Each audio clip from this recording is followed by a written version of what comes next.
హరి ఓం శ్రీ గురుభ్యో నమ. ఒకపరి జగములు వెలినిడి ఒకపరి లోపలికి గొనుచు ఉభయము తానై సకల అర్ధ సాక్షియగు అయ్యకలంకుని ఆత్మమూలిని అర్ధిదలంతున్ లోకంబులు లోకేశులు లోకస్థులు తెగిన తుది అలోకం బగు పెంచి కటికం వల యవ్వండు ఏకాకృతి వెలుంగునతనినే సేవింతున్ నర్తకుని భంగి పెక్కగు మూర్తులతో ఎవడాడు మునులు దివిజుల్ కీర్తింపనేరరు ఎవని వర్తనము ఒరులు ఎరుగరు అటివానిను తింతున్ ముక్త సంగులైన మునులు దిదృక్షులు సర్వభూతహితులు సాధు చిత్తులు అసదృశ వ్రతాఢ్యులై కొల్తురు ఎవని దివ్యపదము వాడు దిక్కు నాకు కలడందురు దీనుల ఎడ కలడందురు పరమయోగి గణముల పాలన్ కలడందురన్ని దిశలను కలడు కలండనెడివాడు కలడో లేడో నీ పద్యావళులాలకించు చెవులు నిన్నాడు వాక్యంబులు నీ పేరం వనిసేయు హస్తయుగము నీ మూర్తిపై చూపులు నీ పదంబుల పొంత కుశిరముల్ నీ సేవపై చిత్తముల్ నీపై బుద్ధులు మాకు నిమ్ము కరుణన్నిరేజపత్రేక్షణ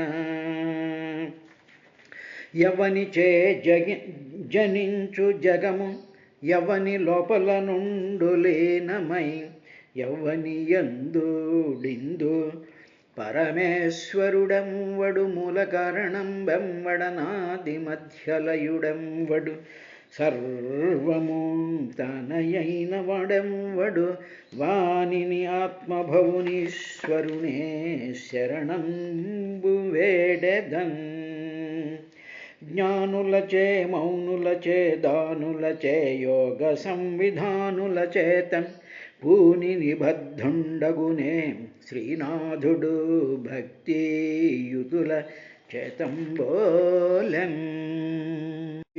ఓం శ్రీ గురుభ్యో నమ.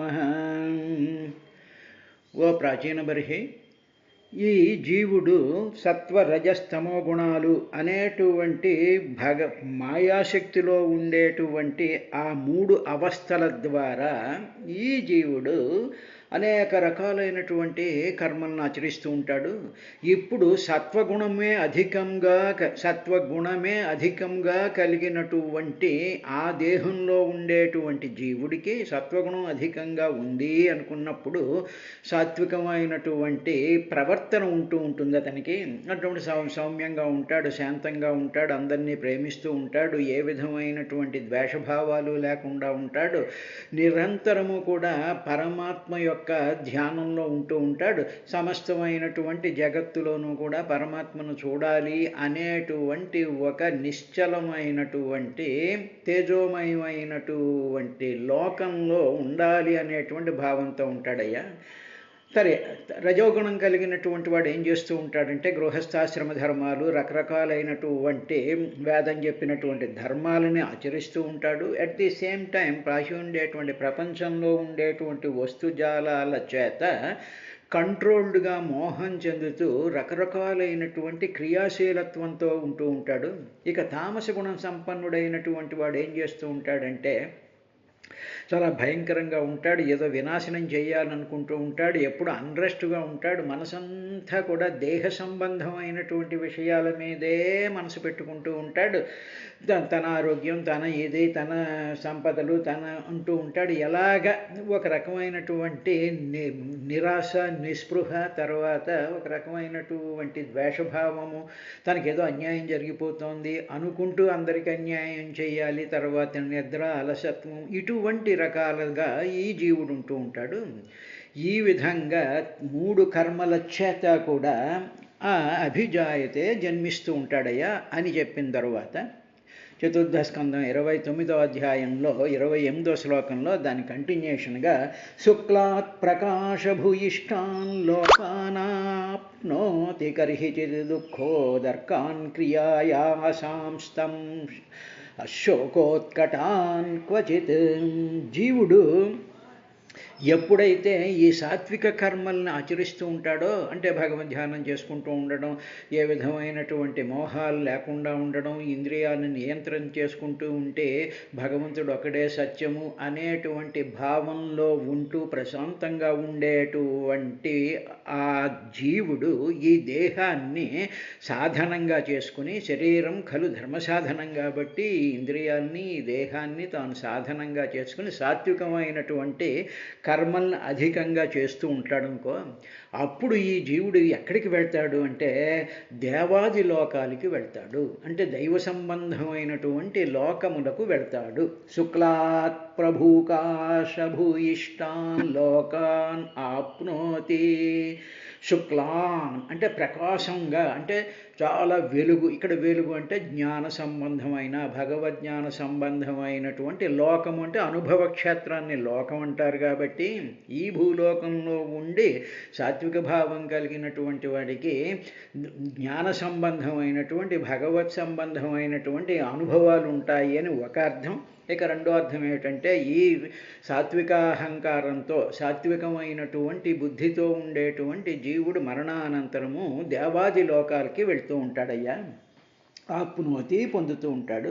తరువాత ఇంకొకసారి కరిహిచిత్ అంటే ఒక్కొక్కసారి ఈ రాజసమైనటువంటి కర్మలు చేస్తూ ఉంటాడు. అంటే ఏమిటి, తన దేహం, తన కుటుంబం, తన చుట్టూ ఉండేటువంటి వాళ్ళు, ఏదో రకరకాలైనటువంటి కార్యక్రమాలు, కొత్త కార్యక్రమాలు, ఫోటోలు, మామూలుగా ఏదో మేము ఉద్ధరించేస్తున్నాము అనుకుని తన్ని తాను ఉద్ధరించుకోకుండా ఊళ్ళో వాళ్ళని ఉద్ధరించేద్దాము అనుకునేటువంటి విధానంగా చాలా యాక్టివ్గా రకరకాలైనటువంటి పనులలో చేస్తూ ఉండేటువంటి అటువంటి కరిహిచిత్, అటువంటి బుద్ధి కలిగినప్పుడు, అటువంటిప్పుడు ఎక్కడ చేస్తాడు, ఎక్కడ పుడతాడు వాడంటే దుఃఖ ఉదర్కాన్, దుఃఖమే ఫైనల్గా ఫలంగా వచ్చేటువంటి లోకంలో పుడతాడు. ఆ లోకం ఏమిటి, మనుష్యలోకమేగా. కాబట్టి దుఃఖ ఉదర్కాన్ క్రియా అలాగ పుడుతూ ఉంటాడయ్యా. తరువాత క్వచిత్ ఇంకొకసారి తమో గుణంగాని వీళ్ళు ఉద్ధృతంగా ప్రవహించినప్పుడు ఏం చేస్తూ ఉంటాడంటే తామస కర్మల చేత, అంటే ఏ జంతువులను సంహరించాలనో, ఎవరినో ఏడిపించాలనో, అవతల వాళ్ళు యొక్క డబ్బులు కొట్టేయాలనో, తన్ని తాను హింసించుకుంటూ అందరినీ హింసిస్తూ ఒక రకమైనటువంటి అలసత్వంతో, కేర్లెస్నెస్గా, ఏ విధమైనటువంటి బాధ్యత లేకుండా ధర్మాలకి విరుద్ధంగా ప్రవర్తించేటువంటి కర్మలు చేసేటువంటి వాడు ఏం చేస్తుంటే శోక ఉత్కటాన్ లోకానాప్నోతి. అజ్ఞానము శోకం అధికంగా ఉండేటువంటి లోకాల్లోకి వెళ్తాడు. అటువంటి వాడన్న శోక ఉత్కటాన్ తమః, శోక ఉత్కటాన్ తమః అంటే ఏమిటి, వాడి జ్ఞానం ఉండదు, ఏది వాడికి అర్థమవదు, చెప్పింది అర్థమవదు, వినాలని అనిపించదు, నిద్రపోతూ ఉంటాడు, ఏదో దుఃఖకరమైనటువంటి పనులు చేస్తూ ఉండేటువంటి అనుభవాలు ఈ లోకంలో కలుగుతూ ఉంటాయి. అట్ ది సేమ్ టైం అటువంటి లోకాలకి వీడు వెళ్తూ ఉంటాడు. ఇలాగ లోకాలకి వెళుతూ ఉంటాడు అని చెప్పిన తరువాత ఇంకా ఏం జరుగుతుంది అటువంటి జీవుడికి అని చెప్తూ క్వచిత్ పుమాన్ క్వచిత్ ఛస్త్రీ క్వచిన్నో భయమందధీ దేవో మనుష్యస్తిర్యగ్వా యథా కర్మగుణం భువః. అజ్ఞానంతో ఉండేటువంటి జీవుడు ఉన్నాడుగా, అంటే తాను పరమాత్మ అని మర్చిపోయి అవిజ్ఞాతుడిని గుర్తుపట్టక విషయభోగాల మీద తన ఇంద్రియాల్ని మనసుని ప్రవర్తింపజేసి అనేక రకాలైనటువంటి బాంధవ్యాల్ని కొత్త కార్యక్రమాల్ని ఏర్పరుచుకుంటూ ఇదేదో చాలా యాక్టివ్గా ఉన్నాం అనుకుంటూ ఉండేటువంటి ఆ జీవుడిలో ఉండేటువంటి గుణాల యొక్క ప్రభావం చేత, సత్వరజస్తమో గుణాలు ప్రతి మనిషిలో 3 ఎప్పుడూ డెఫినెట్గా ఉంటాయి. ఆ గుణాల చేత వాటితో కర్మలు ఆచరిస్తూ ఉండేటువంటి అటువంటి జీవుడు ఒక్కొక్కసారి యోనిలో కానీ, అంటే దైవ సంబంధమైనటువంటి ఆ యోనిలో పుడుతూ ఉంటాడు. అటువంటి వాడు అంటే సాత్విక గుణ సంపన్నుడైనటువంటి వాడు దైవ సంబంధమైనటువంటి యోనిలో పుడుతూ ఉంటాడు. యోని అంటే పుట్టుక స్థానము అని అర్థం. పుట్టుక స్థానం అంటే స్త్రీ యొక్క యోని అని, అంటే సాలుగా పుట్టుక ఎప్పుడు కూడా యోని ద్వారానే జరుగుతుంది కాబట్టి యోని అంటే పుట్టుక స్థానం అంటే ఏమిటన్నమాట, మహానుభావులందరూ కూడా దేవయోనుల్లో పుట్టారు అంటారు. భగవాన్ రమణ మహర్షి కానివ్వండి, రామకృష్ణ పరమహంస కానివ్వండి, పరమాచార్యులు వారు కానివ్వండి, భక్తితీర్థస్వామి వారు కానివ్వండి, ఎవరైనా సరే వీళ్ళందరూ కూడా ఆ ఎన్నో జన్మల నుంచి ఎంతో పుణ్యం ఆచరించినటువంటి మహానుభావులైనటువంటి ఆ స్త్రీల యొక్క గర్భాల్లో వాళ్ళు పుడుతూ ఉంటారు అని భౌతికమైనటువంటి లోకంలో ఈ విధంగా జరుగుతుంది. మహానుభావులైనటువంటి ఆ సాత్విక గుణ సంపన్నులైనటువంటి వాళ్ళు దేవలోకాల్లో కూడా వాళ్ళు దేవతా స్వరూపాల కింద పుడుతూ ఉంటారయ్యా. అదేవిధంగా మనుష్యంలో కూడా పుడుతూ ఉంటారు. ఒక్కొక్కప్పుడు పురుషుడు మనుష్యంలో పుడుతూ ఉంటాడు, పురుషుడిగా కానీ స్త్రీగా కానీ నపుంసకుడిగా కానీ పుడుతూ ఉంటాడు. 24 గంటలు ఆడాళ్ళ మధ్యలో కూర్చుని ఆడాళ్ళతో కబుర్లు చెప్పుకుంటూ ఆడాళ్ళ గురించి ఆలోచిస్తూ దీంతో ఉండేటువంటి వాడు డెఫినెట్గా ఆడదాని కింద పుట్టేస్తాడు. అదేవిధంగా స్త్రీలు కూడా ఇటువంటి రకరకాలైనటువంటి భావాలతో ఉండేటువంటి వాళ్ళు పురుషుల కింద పుడుతూ ఉంటారు, నపుంసకుల కింద పుడుతూ ఉంటారు. ఇది క్వచిత్. ఇదంతా కూడా ఆ గుణాల వల్ల వచ్చేటువంటి కర్మలు, ఈ కర్మల మీద ఆసక్తి చేత కర్మల నుంచి ఫలాల మీద సంగత్వము, ఈ విధమైనటువంటి కాంప్లికేటెడ్ సిస్టంలో వీళ్ళు చూస్తూ ఉంటారయ్యా. ఒకప్పుడు పుమాన్ పురుషుడిగా, ఒక్కొక్కసారి క్వచిత్ మరొకప్పుడు స్త్రీగా, నా ఉభయం ఈ రెండు కానటువంటి ఉభయం, ఈ రెండు స్త్రీ పురుషులు కానటువంటి నపుంసకుడి కింద కూడా పుడుతూ ఉంటారు. అంతేకాదు వీళ్ళు చేసేటువంటి పనుల వల్ల మనుష్య తిరియక్ అంటే పశువుల కింద జన్మలు వస్తూ ఉంటాయి. కాబట్టి నారదుడు ఈ విషయాన్ని చెప్తూ ఉండేటువంటి భాగవత సందేశం ఏమిటి అంటే, మనలో తమోగుణం ఎక్కువగా ఉందా, రజోగుణం ఎక్కువగా ఉందా, సాత్విక గుణం ఉందా, మనం సాత్విక గుణ సంబంధమైనటువంటి ఏదో భాగవత పారాయణం, భగవద్గీత పారాయణం ప్రశాంతంగా అనేక రకాలైనటువంటి పనికిరాని కార్యక్రమాలు, పనికిరాని మీటింగులు, పనికిరానటువంటి కొత్త కార్యక్రమాలని కట్ చేసుకుంటూ ప్రశాంతంగా కూర్చుని భగవంతుడి యొక్క ధ్యానం, భగవంతుడి యొక్క నామస్మరణ, చెయ్యవలసినటువంటి నిత్యానుష్ఠాన కర్మలు, తర్వాత గృహస్థాశ్రమ ధర్మాలను చేసుకుంటూ దృశ్యమాన ప్రపంచంలో అంతా కూడా పరమాత్మ యొక్క వెలుగు అనేటువంటి సాత్విక భావాన్ని పెంచుకుంటూ వెళుతూ ఉంటే మహానుభావుల యొక్క యోనిల్లో పుడుతూ ఉంటాం, దేవలోకాలకు పుడుతూ ఉంటాం. తరువాత ఒక రకమైనటువంటి ప్రశాంతత కలుగుతుంటుంది. దానివల్ల చుట్టూ ఉండేటువంటి వాళ్ళకు కూడా ఉపయోగంగా ఉంటూ ఉంటుంది. అదేవిధంగా అలాగ ఉండేటువంటి స్త్రీ అయినా అవ్వచ్చు, పురుషుడైనా అవ్వచ్చు. కాబట్టి ఈ విధంగా మనం భావన చేసుకుంటూ ఈ జన్మలో ఈ విధంగా చెయ్యాలి అని చెప్పి భాగవతం చెప్తుంది. అలా కాకుండా తామస గుణంతో ఉండి వాళ్ళని చంపుతూ వీళ్ళని చంపుతూ హింసిస్తూ ఏవేవో పనులు చేస్తూ ఉంటే తిరియకు పశువుల కింద పుడుతూ ఉంటే, ఏ ఎద్దు కింద పుడుతూ ఉంటే కర్రచ్చు కొడుతుంటే, గుర్రం కింద పుడుతూ ఉంటే కొడుతూ ఉంటారు, కుక్కలంటే చీ అని తోసేస్తూ ఉంటారు. ఇలాగ రకరకాలైనటువంటి జన్మలు వస్తూ ఉంటాయి అని భాగవతం చెప్పిన తర్వాత, క్షుత్పరీతో యథా దీనః సారమేయో గృహం చరన్ నిందతి యద్దిష్టం దండమోదనమేవ తథా కామాశయో జీవా ఉచ్ఛావచ పథాభ్రమన్ ఉపర్యధో వా మధ్యే వా యాతి దిష్టం ప్రియాప్రియం. తర్వాత ఆకలితో పరితపించేటువంటి దీనమైన క్షుత్పరీత అంటే ఆకలితో పరితపిస్తూ ఉంటుంది. దీనమైనటువంటి కుక్క ఇంటింటికి తిరుగుతూ ఉంటుంది. అప్పుడు దానికి దైవానుగ్రహం అనుసరించి ఎవరైనా ఆ జీవుడు కుక్క జన్మెత్తాడు అనుకుందాం. ఆ కుక్క జన్మెత్తినటువంటి జీవుడు ఏం చేస్తుంటాడు, పాపం ఆకలేసి ఇంటింటికి తిరుగుతూ ఉంటాడు. ఒకవేళ ఆ కుక్క జన్మెత్తినటువంటి జీవుడు పూర్వజన్మలో ఏదైనా ఒక మంచి కార్యం చేశాడు అంటే అప్పుడు దైవానుగ్రహం అనుసరించి దానికి ఎంత అన్నం పెడతారు, లేకపోతే బడిత పూజ జరుగుతూ ఉంటుంది. కర్రీసుకొని చీచీ అని చెప్పి కొట్టిస్తూ ఉంటారు. ఒక్కొక్కసారి ఆ దైవానుగ్రహం ఉంటే అన్నం. ఇక్కడ దైవానుగ్రహము అనేటువంటి పదం వాడాడు. అంటే ఏమిటన్నమాట, యద్దిష్టం.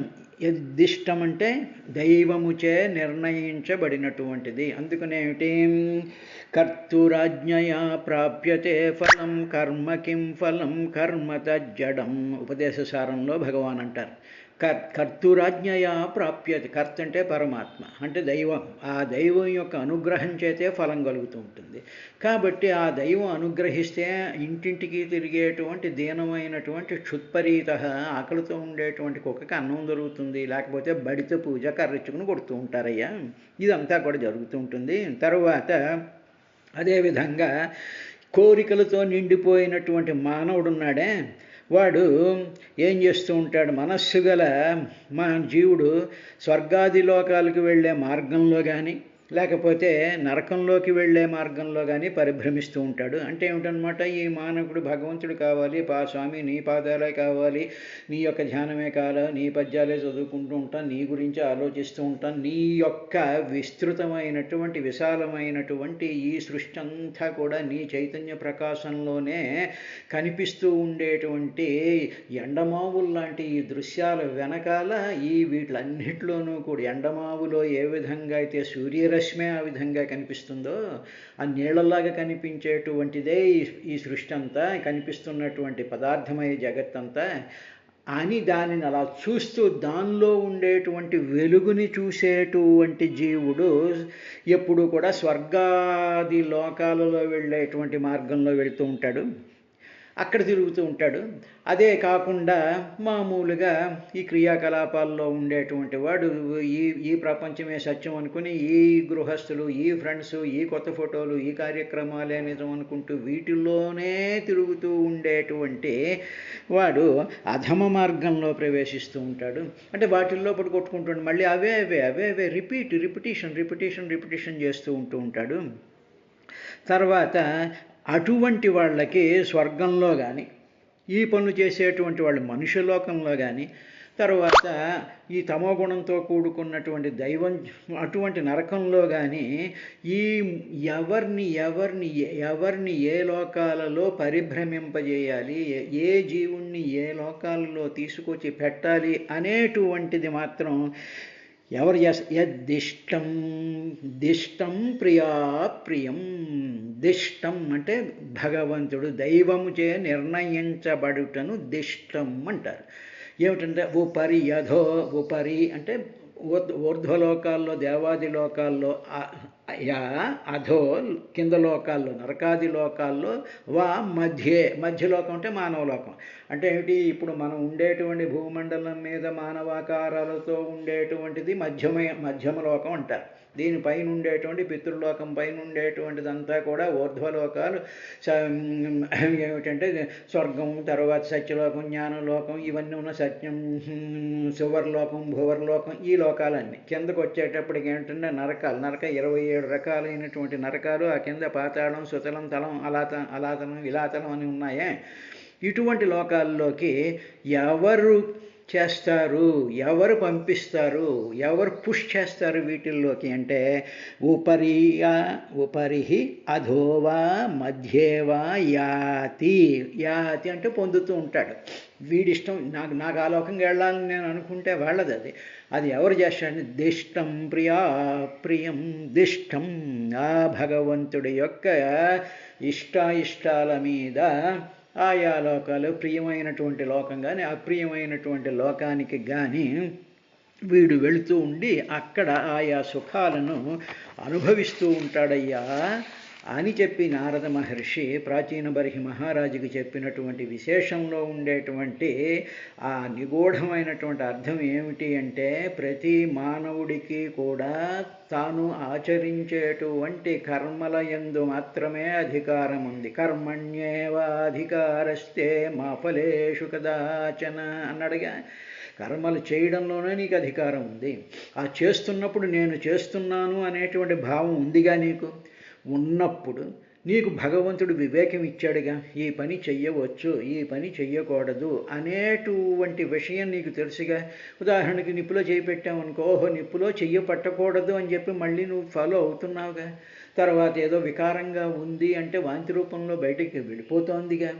అంటే ఏమిటన్నమాట, ఏ పనులు చెయ్యకూడదో ఏ పనులు చెయ్యవచ్చో అని నీకు పురుష ప్రయత్నం చేసుకోగలిగేటువంటి వివేకం భగవంతుడు ఇచ్చాడు. నాకు దుఃఖం వద్దు అని అనుకుంటే కుదరదు. నీకు దుఃఖం వద్దు అనుకున్నంత మాత్రం నీకు దుఃఖం రాకుండా పోదు. నాకు సుఖం వద్దు అనుకుంటే సుఖం రాకుండా పోదు, వస్తుంది. ఎందుకంటే పూర్వజన్మలో చేసినటువంటి ప్రారబ్ధ కర్మ ప్రకారము ఈ రకాలైనటువంటి జన్మలు వస్తూ ఉంటాయి. అట్ ది సేమ్ టైం ఈ జన్మలో ఉన్నప్పుడు నీకు కొంత అవకాశం ఉండి పురుష ప్రయత్నం చేత సాత్విక రజ తమో గుణాల్లో నువ్వు సెలెక్ట్ చేసుకుని దాని ద్వారా నీ లైఫ్ని ఇవాల్వ్ చేసుకుంటూ పరిమాణం చేసుకుంటూ నీ జీవితం గడపడం అనేటువంటిది కొంతలో కొంత నీ చేతిలోనే ఉంది. దానికి దైవానుగ్రహం కూడా కావాలి అని చెప్పి దైవాన్ని నువ్వు అనుగ్రహించిన దైవాన్ని అనుగ్రహం ఈ స్వామి అని చెప్పి మనం ప్రార్థిస్తున్నట్టయితే అప్పుడు మనకు ఆయా జన్మలు కలుగుతూ ఉంటాయి అని చెప్పి 19% భగవంతుడి యొక్క అనుగ్రహమే అయినా 10% కానీ అనుకుంటే, ఇది ఊరికిన ఎగ్జాంపుల్ కోసం, ఆ 10% అయినా సరే మనలోనే ఉంటుంది. కాబట్టి ఎవరైనా భాగవతం చెప్తున్నారనుకోండి, భాగవతం వద్దు మేమేమో కొత్త కార్యక్రమాలు ఫోటోలు తీసుకుంటాము అనేస్తే ఇంకొక గొడవే లేదు. అది మనకి ఇష్టం లేకపోయినా భాగవతం వినాలి, భగవద్గీత వినాలి, దాంట్లో ఉండేటువంటి రహస్యాలు ఏమిటో తెలుసుకోవాలి అనేటువంటి వాటి మీద క్యూరియాసిటీ ఉండాలి. దానికి తగ్గట్టు కర్మలు ఆచరించాలి తప్ప దానికి భిన్నమైనటువంటి కర్మలు ఆచరిస్తూ ఉండేటువంటిది ఏమిటంటే నీకు అలసట, ఒళ్ళు నొప్పులు, కాళ్ళు నొప్పులు, కళ్ళు తిరగడం, నిద్రపోవడం ఇవే జరుగుతూ ఉంటాయి. కాబట్టి నీకు కొంత అందులో అధికారం ఉన్నటువంటి వాళ్ళు ఎంత జాగ్రత్తగా వాళ్ళని ఉద్ధరించుకోవడానికి ప్రయత్నం చేయాలి తప్ప ఊళ్ళో వాళ్ళని ఉద్ధరిద్దాం అనేటువంటి ప్రయత్నాలు మనకు అక్కర్లేదు. ఆ ప్రయత్నాలు ఎవరికి వాళ్ళు చేసుకుంటారు అని చెప్పిన తర్వాత దుఃఖేష్వే కతరేణాపి దైవభూతాత్మహేతుషు జీవస్య న వ్యవచ్ఛేదస్యాచ్ఛేత్తత్ ప్రక్రియా. జీవుడికి 3 రకాలైనటువంటి దుఃఖాలు ఉంటాయా, అది ఆది దైవికం, ఆది భౌతికం, ఆధ్యాత్మికం అనేటువంటి దుఃఖాల్లో మనిషి ఎప్పుడూ ఉంటాడు. దీనికి ఇంకా క్వశ్చన్ లేదు. ఇప్పుడు మన సాత్విక గుణంతో ఉన్నాం, హాయిగా ఉన్నాం, ప్రశాంతంగా ఉన్నాం, భాగవతం చదువుతాం, భగవద్గీత చదువుకుంటున్నాం, అనుకుంటూనే ఉంటాం. ఈ లోపల ఏదో యుద్ధం జరుగుతుంది, భూకంపం వస్తుంది, వరదలు వస్తాయి, అతివృష్టిలు కలుగుతాయి, అనావృష్టిలు కలుగుతాయి. ఇవన్నీ దైవ సంబంధమైనటువంటి విషయాలు. కాబట్టి ఈ దుఃఖం తప్పదు. అదేవిధంగా ఏదో ఒంటికి జ్వరం వస్తుంది, ఏదో తలనొప్పి వస్తుంది, లేకపోతే ఏదో కడుపులో బాగుండదు. ఇది ఆదిభౌతికమైనటువంటి ఆ దుఃఖం. నేను ఎంత భగవద్గీత చదువుతున్నా, భాగవతం చదువుతున్నా, జ్వరం వస్తుంది, ముక్కు కారుతూ ఉంటుంది, ఈ మామూలుగా ఇవన్నీ వస్తూనే ఉంటాయి. అదేవిధంగా మానసికం, ఆధ్యాత్మికంగా మానసికమైనటువంటి వలజళ్ళు కలుగుతూ ఉంటాయి. ఏదో పిల్లలకు ఒంట్లో బాగోలేదనో, లేకపోతే ఇంకోటి ఏదో అయిందో అనేటువంటి. కాబట్టి జీవుడికి ఆదిభౌతిక, ఆధ్యాత్మిక, ఆది దైవికమైనటువంటి ఇవి డెఫినెట్గా ఉంటాయి. ఎందుకంటే వాడు ఉపాధిని, ఒక శరీరాన్ని ధరించి వచ్చాడు. కాబట్టి పూర్తి విముక్తి అనేటువంటిది ఉండదు.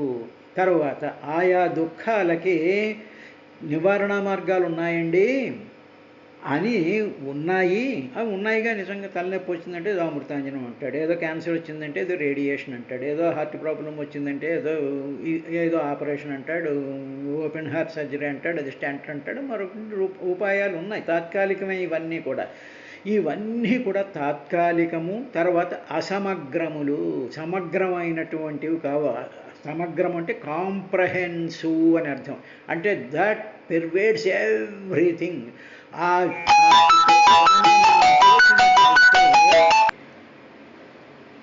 అవి కాంప్రహెన్సివ్ కాదు అని చెప్పారు.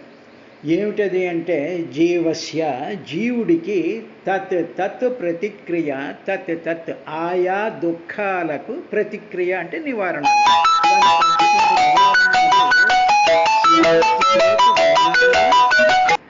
తత్ ప్రతిక్రియ, ఆయా దుఃఖాలకి ఆయా నివారణోపాయాలు ఉన్నాయిగా. ఎన్నో రకాలైనటువంటి నివారణోపాయాలు ఉన్నాయి. ఉదాహరణకి ఎండ ఉందనుకోండి, గొడుగు నివారణోపాయం, చలేస్తుందనుకోండి స్వెట్టర్ నివారణోపాయం, ఉక్కగా ఉందనుకోండి ఏదో ఫ్యాను ఏసో నివారణోపాయం, ఎక్కడికో వెళ్ళాలంటే బస్సు నివారణోపాయం. ఇలాగ నివారణోపాయాలు లేవు అని చెప్పలేదు, ఎందుకంటే ఇవన్నీ కూడా భగవంతుడికి ఏర్పాటు చేసినటువంటివే. కాబట్టి భగవంతుడు ఇవన్నీ ఏర్పాటు చేశాడు కాబట్టి ఇంకా ఇవే కాంప్రహెన్సివ్, ఇంకా దీనికి మించిన తలకాయ నొప్పికి అమృతాంజనమే నివారణోపాయము అనుకున్నాం అనుకోండి, ఏమో లోపల క్లాట్లు ఉండొచ్చు, బ్రెయిన్ ఈ సంబంధించింది ఉండొచ్చు, తలనొప్పి కింద కనిపిస్తుంది కానీ తలనొప్పి కారణాలు బహువిధాలైనటువంటి కారణాలు ఉంటాయి. కాబట్టి ఒక అమృతాంజనమే సొల్యూషన్ కాదు. అంటే ఏమిటన్నమాట, ఒక కాంప్రహెన్సివ్ అంటే సమగ్రమైనటువంటి నివారణోపాయాలు లేవు జీవుడికి అన్నాడు. దాన్నే చెప్తూ జీవస్య జీవునకు వ్యవచ్ఛేద పూర్తిగా విడుదల నా లేదు. పూర్తిగా నివారణోపాయాలు ఉన్నట్టు కనిపిస్తున్నాయి కానీ వాడి యొక్క దుఃఖాలకి అంతం లేదు, అవి తొలగినట్టు కనిపిస్తూ ఉంటాయి. మొక్కులు తీర్చేసుకున్నామండి, మా పని అయిపోయిందండి, ఈవేళ ఏదో కళ్యాణం చేయించేసుకున్నామండి, మాకేదో అయిపోయింది, ఏమీ కాదు, ఇవన్నీ కూడా అసమగ్రమైనవి అని చెప్పాడు. రేపటి కార్యక్రమంలో ఇంకా ఏం చెప్పాడు అనేటువంటి విశేషాన్ని చూద్దాం.